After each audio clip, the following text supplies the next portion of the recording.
everybody, I'm Tom Vasel, and today we're taking a look at a two-player game called Aspens.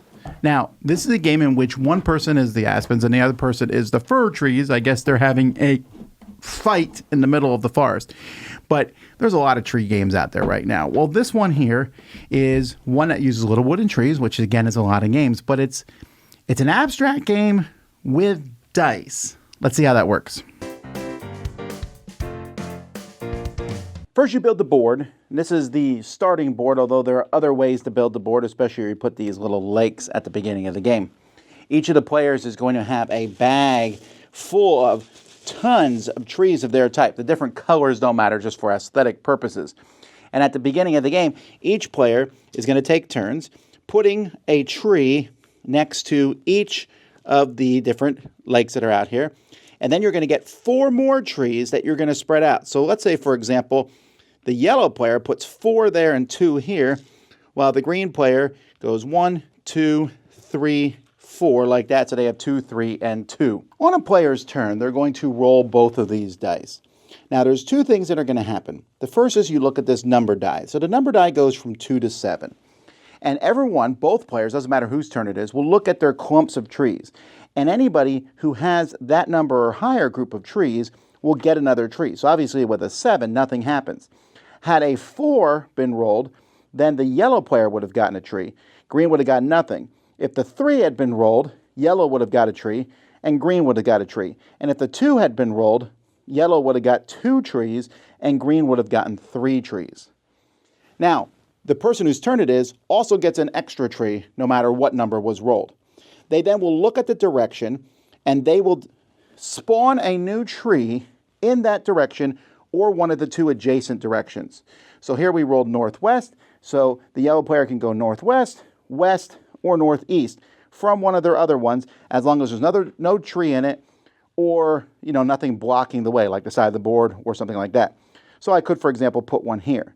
I could also just add another tree to one of my clumps.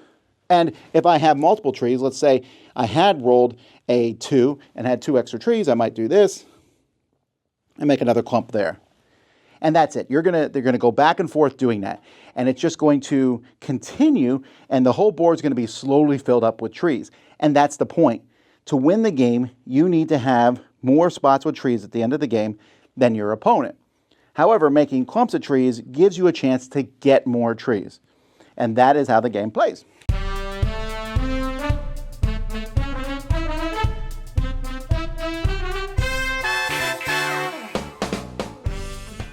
I was surprised at how much I enjoyed this game. When you first get to it, it feels a little lucky, right? You're like, whoa, it's not fair if you have a bunch of trees and then you roll a 2 in your turn and all your groves, you get a bunch of trees. But since both players get the trees, you just have to wait till your next turn before you place them. That luck evens out. So the only real luck is the direction. And even if direction is not the end of the world, because you can go that direction or one of the 2 adjacent directions, sometimes it kind of hems you in, but you have to decide what you're going to do. There's a little bit of almost go in this as you run a line of trees down. But those early game decisions of, do I spread my trees out or do I make a bunch of clumps and hope that a 2 or 3 gets rolled and then I get a whole bunch of trees? It's a unique, interesting thing. The game also has a rule, which I didn't go over in the overview, but if you manage to cut off a whole section of the board, you automatically fill that with trees because there's no way your opponent can do it, just like go. And that rule really makes the game fun. You want to run your line out as fast as you can to close off a section and get all those trees in there, and I enjoy that. It's also visually a treat. I like that they have the trees look very different. The aspens and the firs look very different, but they also have the 3 different colors and kind of sizes. It's not hard. The only part about this is putting 7 of these trees on one hex is a bit of a pain. It doesn't work. They're really kind of squished in there. But then you might argue, why would you even put 7? Well, 7's rolled 1/6 of the time on that die.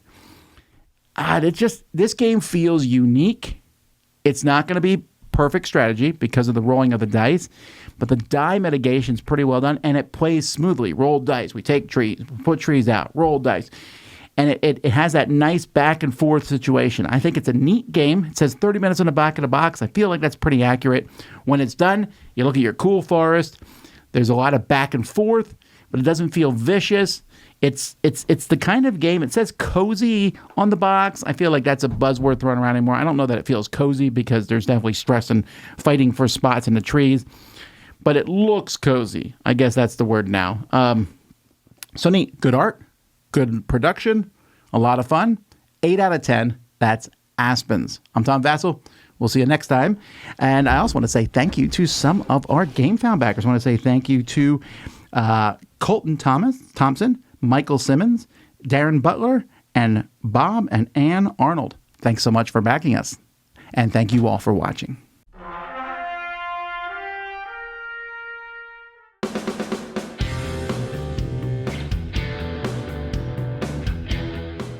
Hey everybody, thanks for watching this video. If you like this review or whatever you just watched, wasn't it amazing? Check out our channel, Dice Tower. We have all kinds of things. We review games, we do top 10s, we play games live. It's all about board games, but especially the people who play them. Check out Dice Tower YouTube channel.